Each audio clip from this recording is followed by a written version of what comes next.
kita masuk muka surat 24 kot. 24 atas sekali ya.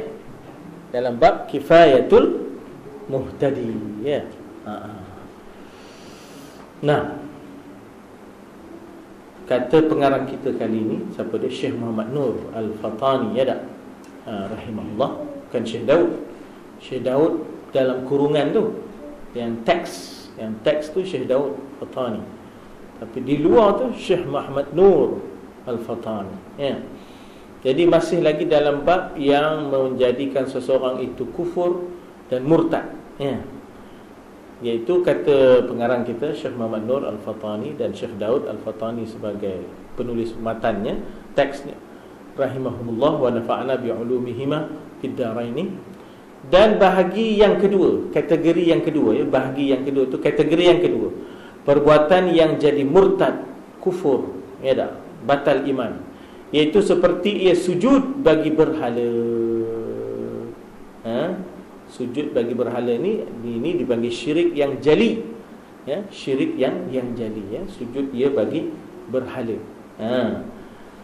Atau syams, sujud dia kepada matahari, Shinto ya. Agama Shinto ya tak? Sujud bagi berhala ni ya, kita kata agama Buddha misalnya ya tak? Atau bagi makhluk, dia sujud kepada guru tarikat dia ya tak? Sujud pada guru tarikat kan ada orang begitu ya, dia sujud kepada guru tarikat. Sedangkan nahnu qaumun la nasjudu illa lillah ya tak? Kata Ja'far bin Abi Talib di dalam athar, apabila dia berdepan dengan Raja Najasyi, maka ketika itu rakyat yang ada di Habasyah itu perangai dema ialah sujud kepada raja. Abu Ja'far bin Abu Talib dan rombongan Islam tidak buat begitu, tidak sujud kepada Najasyi ya tak? Apa kata Sayyidina Ja'far bin Abi Talib? Nahnu qaumun la nasjudu illa lillah ya tak? Kita adalah kaum yang tidak akan sujud melainkan kepada Allah.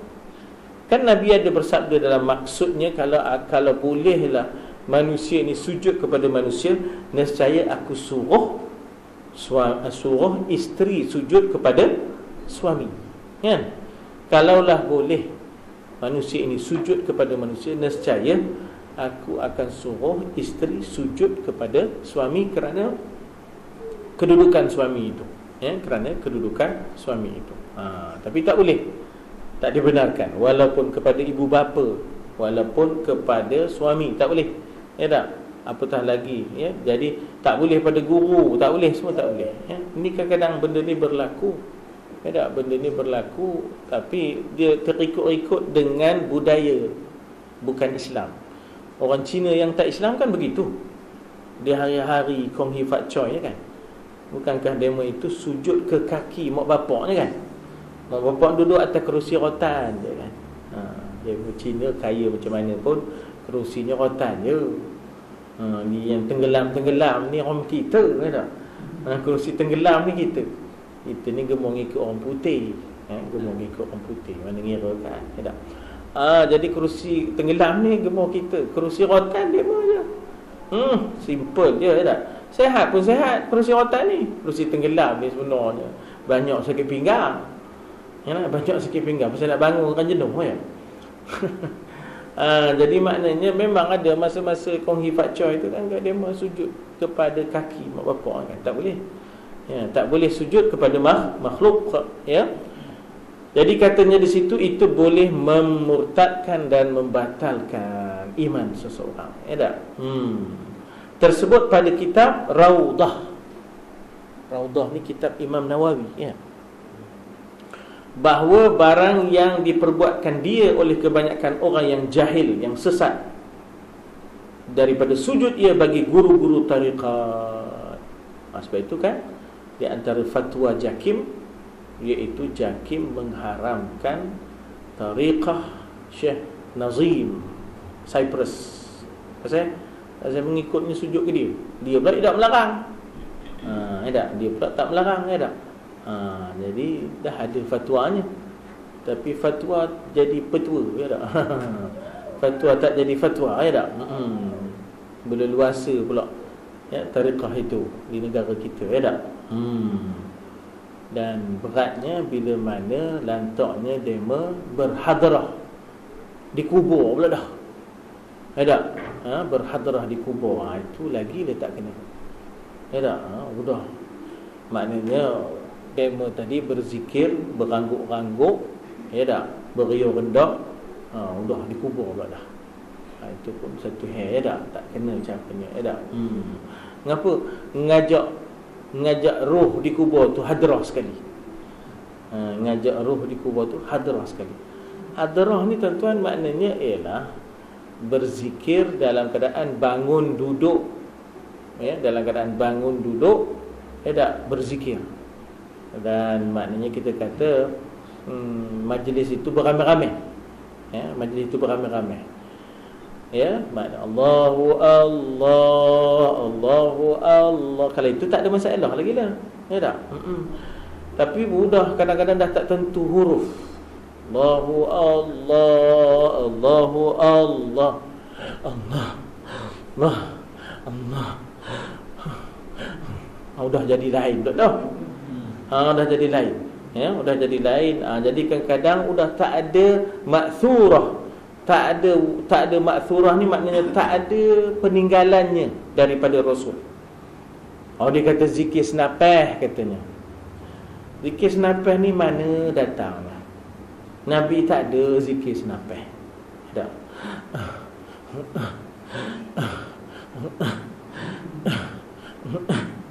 Ai mok. Kan? Tangan pegang ni. Tangan pegang, ya tak?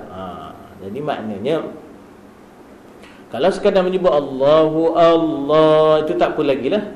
Yadhkurunallaha qiyaman wa qu'udan wa ala junubihim. Itu mendatang. Kalau ada dari Nabi tak apalah. Ni kalau tak ada ni. Jadi tuan-tuan, jadi maknanya kita kata bukan sebarang hadrah yang boleh kita lah. Boleh kita ikut sebahagiannya, ada sebahagiannya kita kena cek balik. Ada pula yang jenis bila kita nak berzikir kena bayangkan guru. Itu lagi tak boleh. Kita tak boleh fala tad'u ma'allahi ilahan, ya. Jangan kita manggil dan menyeru selain Allah. Ada pula yang lain kita seru. Jadi membayangkan muka guru tu tak boleh. Ya tak? Termasuklah sujud tadi lagi tak boleh. Mana biarnya pula depan dia sujud tu. Itu pun satu hal, ya tak? Sebab itu kadang-kadang jangan kita terlupa syariat, ya tak? Jangan kita ketepikan syariat atas dasar nak dapatkan hakikat, ya tak? Sebenarnya Nabi lah contoh terbaik. Apa pun Nabi lah, ya tak? Apa pun contohnya Nabi. Jadi jangan sampai kita hilang Nabi kerana guru tarikat, ya? Jangan sampai kita macam tiada Nabi, lantaran guru tarikat itu pula segala-galanya, ya? Jangan, ya tak? Jangan sampai ke tahap itu. Jadi katanya haram qat'an. Haram qat'an ni maknanya tak ada khilafnya. Qat'an tu maknanya pasti, jelas, nyata, tak ada khilaf dan tak ada ragu-ragu lagi. Itu dipanggilkan qat'an. Dengan barang mana kelakuan sekalipun, sama ada dia berhadap kepada kiblat. Kebetulan guru tu menghadap kiblat, lalu dia pula sujud kepada guru, ya tak? Ya, maksudnya guru membelakangkan kiblat, dia sujud kepada guru, dalam masa yang sama dia sedang sujud ke kiblat lah, pun tak boleh, ya. Atau kepada lainnya lain daripada guru lah, sujud kepada yang lain daripada guru, ya tak? Ada benda yang kadang-kadang kita tu mungkin kita kata bahawa sujud ni sebenarnya adalah ibadah. Al-aslu fil ibadah haramun. Asal usul ibadah itu haram, melainkan ada arahan baru boleh. Sujud ke cermin tak boleh. Kita sujud ke cermin, kita sujud ke diri kita. Ya. Sujud ke api tak boleh. Saja bila nak semayang dia letaknya api depan dia, pelita, ya. Letaklah tepi, letak depan dia pelita, api, ya. Heater, masa kami di sana dulu heater lah. Heater ni bila dah musim sejuk, ni musim sejuk lah ni, ni bulan 1, bulan 2 ni, bulan 12, ni musim sejuk, musim ni. Jadi adalah pasang heater dalam rumah. Bila sembahyang jangan letak heater depan tu, pasal berapi, apa kita kata panas, ada api ya. Jadi makna tak boleh kita ngadap pelita, ngadap cermin, ngadap maknanya heater, tak boleh ngadap. Sebab ingat sehingganya kalau ada orang pun lari, tak usah kita menghadap orang dalam sembahyang itu tadi, ya tak? Jadi katanya di situ bahawa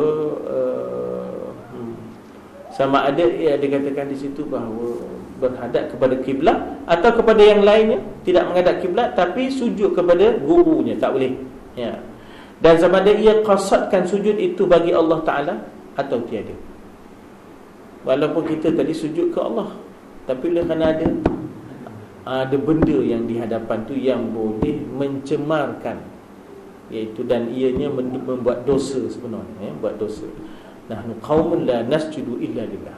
Sehingganya yang ada sujud ini ialah sujud rukun sembahyang, sujud tilawah, sujud syukur.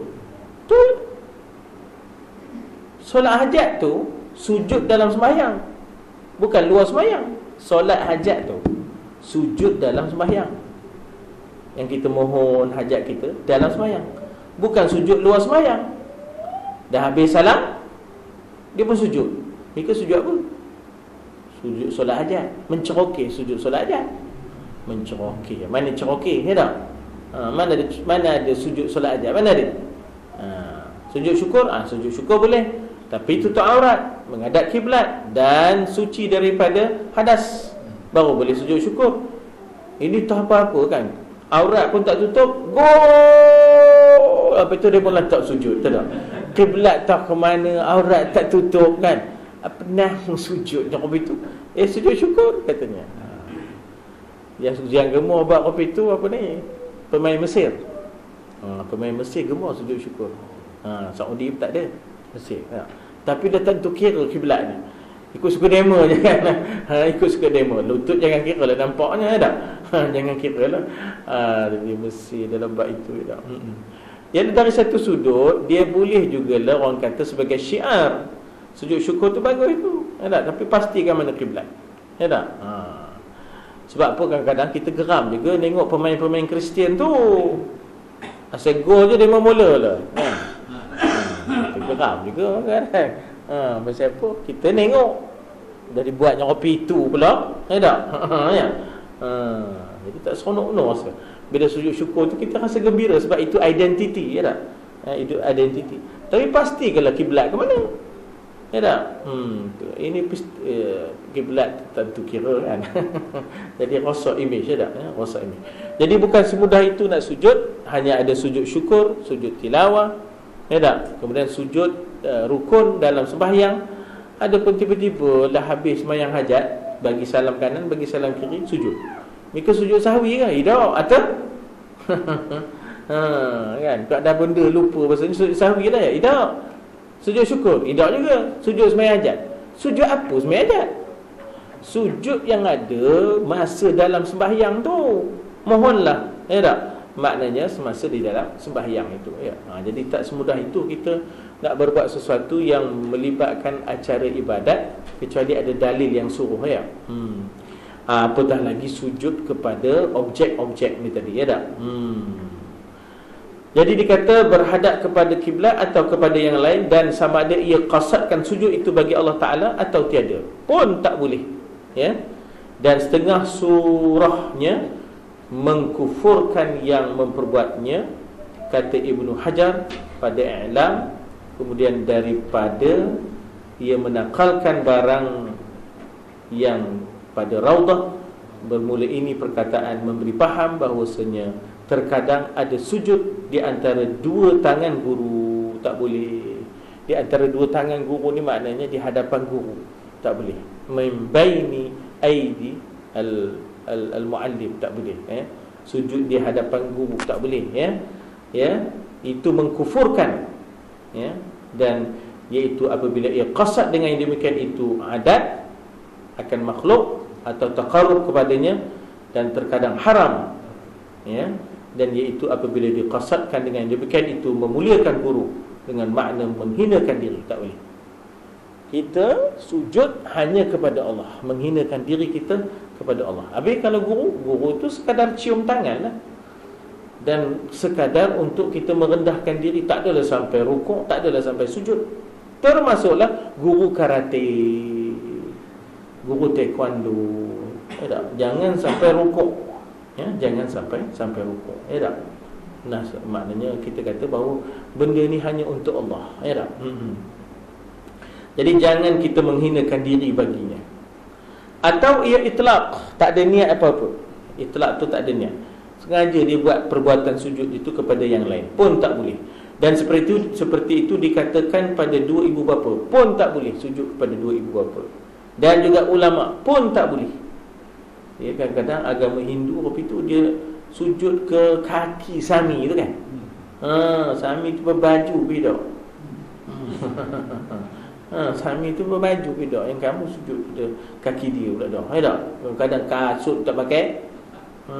Kamu sujud ke kaki dia pula, hai tak? Jadi sebenarnya itu ada faham yang bahawa kakinya itu suci. Ada kakinya itu suci. Itu yang faham tak betul itu. Dia adalah bayangan Tuhan. Itu tak betul itu. Ya tak? Dia adalah Tuhan yang menapak ke bumi. Itu yang cium kaki kawan tu. Ya tak? Apa dia buat?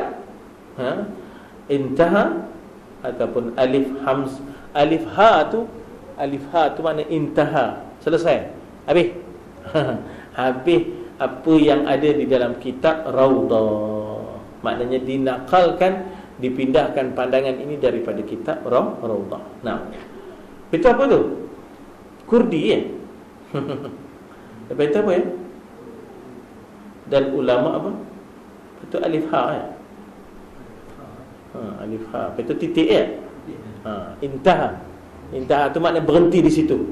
Berhenti di situ, dipindahkan pendapat daripada Raudhah di situ. Alif ha tu ringkasan kepada intaha. Kalau kita kata, kalau orang putih ya, someone dia S titik O kan. Someone, contoh kan. Someone, seseorang, S titik O, itu someone tu. Ada lagi S TH, something kan. Something. Yang ini Arab pula alif ha. Alif ha titik, maknanya intaha, habis di situ. Apa yang kami pindahkan daripada kitab Ar-Raudhah Imam Nawawi tadi. Ar-Raudhah Imam Nawawi. Kenapa Imam Nawawi? Imam Nawawi di antara sarjana ya yang tertinggi lah dalam mazhab Syafi'i. Di antara ilmuwan yang tertinggi di dalam mazhab Syafi'i ialah Imam Nawawi. Kemudian diikuti oleh Imam Rafi'i, ya, diikuti oleh Imam Rafi'i. Kemudian timbullah Ibnu Hajar Al-Asqalani. Ibnu Hajar Al-Asqalani itu maknanya kita kata dia reference yang tertinggi lah, maknanya paling tinggi itu tentu Imam Nawawi dalam mazhab ni lah, dalam mazhab Syafi'i ni tadi. Kemudian Imam Rafi'i, ya, kemudian Ibnu Hajar dan sebagainya. Jadi dikata apa di situ? Kemudian dikata apa? Kurdi, ya, saya nampak Kurdi. Kurdi dan keluar dengan katanya sujud. Ulama di sini dikata tak boleh juga sujud pada dua ibu bapa, dan ulama kok ada lam di situ, ahli Kurdi ke pula? Kok ada lam, tapi tak ada lam, yang ada titik je, ya tak? Cuma lepas itu ada perkataan Kurdi. Apa yang nampak tu? Tuan-tuan kok nampak lain benda Kurdi? Saya nampak Kurdi je.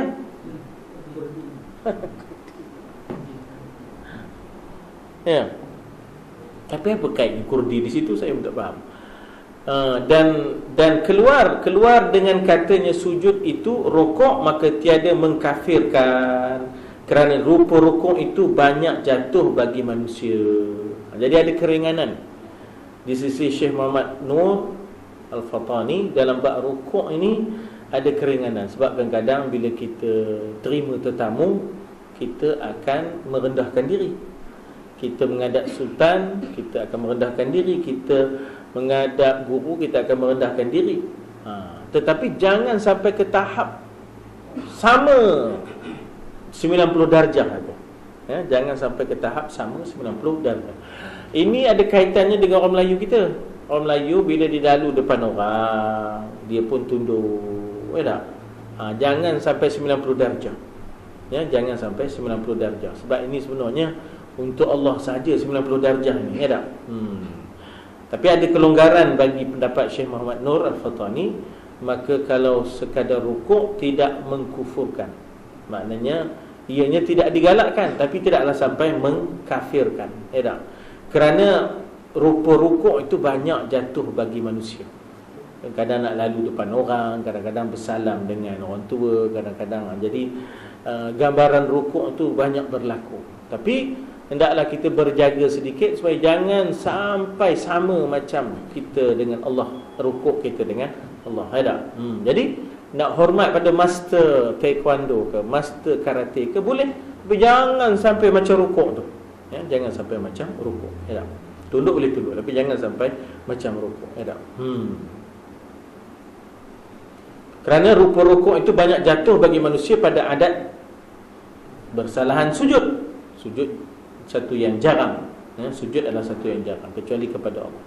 Tetapi jika tiada diqasadkan suatu daripada rukuk itu, ya, dia sekadar nak ada penghormatan. Adapun jika diqasadkan memuliakan makhluk dengan rukuk itu seperti ia memuliakan akan Allah dengan dia, maka tiada syak pada kufurnya. Kalau kita sama levelkan Allah dengan manusia dalam rukuk, itu boleh jatuh kufur. Atau dijatuhkan mashaf pada tempat yang hina, sajanya dilemparnya mashaf itu ke dalam limbah, sajanya dilemparnya mashaf itu ke dalam tempat pelupusan sampah, ini boleh jatuh kufur juga, ya. Seperti dijatuhkan dia pada suatu kotor, dia nampak ada kekotoran, di situ dicampaknya mashaf, itu boleh jatuh kufur.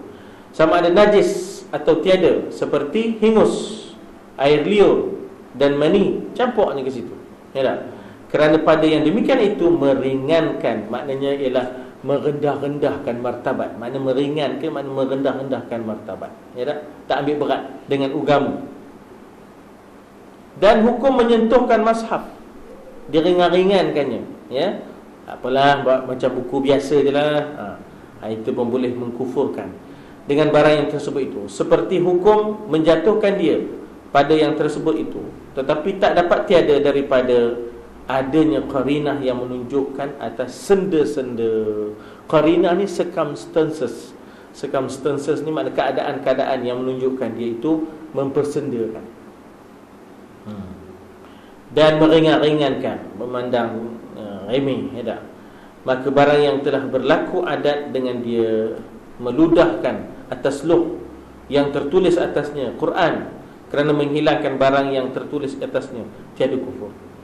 Dia jenis tak ada pakai eraser, tak ada pakai rubber, pakai air liur dia kan. Jadi dia menghilangkan barang yang tertulis atasnya, tiada kufur jika tiada diqasadkan dengan perbuatan itu untuk menghina, tapi untuk memperbetul, memperkemas, ya tak? Bukan untuk menghina Quran. Dan sayogianya tiada diharamkan. Dan seumpamanya barang yang berlaku adat dengan dia seperti memahamkan kertas, ya, atau yang lainnya yang tersebut padanya, ya, yang tersurat padanya, ya, Quran atau seumpamanya, kerana mengambil berkat dengan dia, atau kerana menyimpankan dia daripada jatuh pada najis. Yang ini semua tidak mengkufurkan, ya. Dan seperti mashaf kutubul hadis, kena hormat. Mashaf pun kena hormat, kitab hadis pun kena hormat, ya. Zahirnya, dan jikalau kitab-kitab hadis yang dhaif sekalipun kena hormat, kerana pada menjatuhkan dia itu meringankan, mempermain-mainkan, memperlekehkan dengan Nabi, kerana kitab-kitab itu dibangsakan kepadanya. Dan keluar dengan yang dhaif, hadis yang maudhu', yang itu tak apalah kalau kita tak hormat pun, ya, sebab hadis yang maudhu', hadis yang palsu, yang itu tak perlulah ada penghormatan. dan kutub al-ulum asy-syar'iyyah kerana menghinakan, itu pun boleh jatuh kufur. Ya, dihina-hinanya, diduduk-duduknya atas buku-buku syar'iyyah. Dibuat tempat duduk lah, ikut suka dia lah, lapik lesung batu lah, itu pun boleh jatuh kufur kerana menghinakan dia dengan yang demikian itu. Atau dijatuhkan yang hina seperti najis di atas Quran dengan qasad menghinakan dia, jadi kafir juga. Ya, orang yang memperbuatkan segala perkara yang tersebut itu. Apabila sempurna segala syarat dan setengah daripada perbuatan yang mengkufur, dia kata apa di situ? Apa namanya yang tersebut itu? Apabila sempurna segala syaratnya. Habis. Dan setengah daripada perbuatan yang mengkufurkan seseorang itu, pergi seseorang kepada rumah gereja serta pakai ia akan pakaian mereka. Dia pakai orang Kristian tu. Seperti ia ikatkan pinggangnya dengan zannar, iaitu tali yang kasar yang berwarna-warna, diikatkan dia pada pinggang. Tak apa. Dia lebih kurang macam ni jugalah, macam boxer tu. Kan? Dia ada macam tali situ kan. Lebih kurang lah, ya tak? Jadi dikata yang berwarna-warna dan diikatkan pada pinggang di atas baju mereka itu.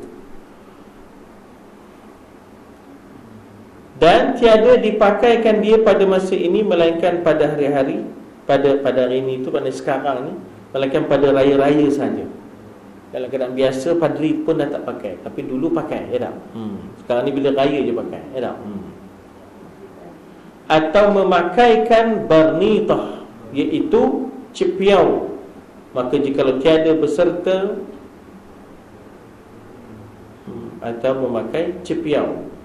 Cepiau, cepu, cepiu pula dah. Cepiu ya. Cepiu. Ialah dia tu ada cepiu, ada cepiu. Tengoklah belah mana. Belah helio ke belah hulu dah. Maka jikalau tiada beserta, dia kata, maka jikalau tiada beserta pergi kepada gereja, dia pakai je, tapi dia baju yang dipakai tadi itu tidak dibawa ke gereja, ya tak? Dan memakai akan pakaian mereka itu seumpama ia pergi kepada gereja, tetapi dengan pakaian muslimin, atau pakaikan pakaian mereka itu tetapi tiada pergi kepada gereja, nescaya tiadalah kufur, tetapi telah melakukan perkara yang syubhah. Ya, melakukan perkara yang syubhah itu pun boleh membawa kepada dosa, ya tak? Ya, dikatakan di situ tiada kufur ia pada keduanya. Ya, tiada kufur ia pada keduanya. Ya, maknanya dia pakai rupa demo tapi tak pergi ke gereja. Ya, dia pakai rupa demo tapi tak pergi ke gereja. Ya tak? Tiada kufur ia pada keduanya. Selama tiada ia memperbuatkan yang demikian itu kerana redha dengan agama mereka. Kalau dia redha, dia senang dengan agama mereka, itu tak boleh pula.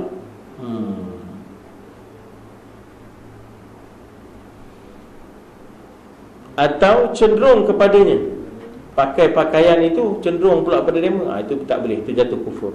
Atau bermudah-mudah dengan agama Islam, dipandang second class, third class, sedap. Maka jika kerana yang tersebut itu jadi kafir murtad ia pada ketika itu juga. Dan bahagi yang ketiga, iaitu perkataan yang menjadikan murtad. Ada apa pun nak tambah di situ dan soal? Sila. Bahagi yang ketiga, ya, bahagi yang ketiga, ya, iaitu perkataan yang menjadikan murtad itu amat banyak. Setengah daripadanya bahawa berkata ia bagi Muslim, ya kafir. Itu boleh kita kata orang Muslim, pada orang Muslim itu, dia tu Muslim, kita kata ya kafir. Itu boleh memurtadkan orang yang berkata begitu.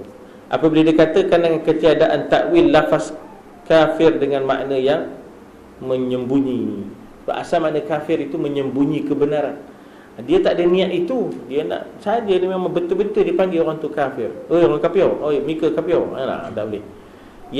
Dan ia qasad bahawa agama orang yang dikatakan kepadanya itu kufur. Adapun jika dikatakan ya kafir padahal ia qasadkan kufur nikmat, itu dimaafkan, itu dimaafkan. Atau seumpamanya tiada kufur ia, hanya haram, tidaklah sampai jatuh kufur. Hanya haram jua, maka jika i'tiqad ia akan halalnya, nyatalah kufurnya. Benda tak boleh, benda itu tak boleh. Kerana ia mengiktikadkan barang yang haram dengan ijma'.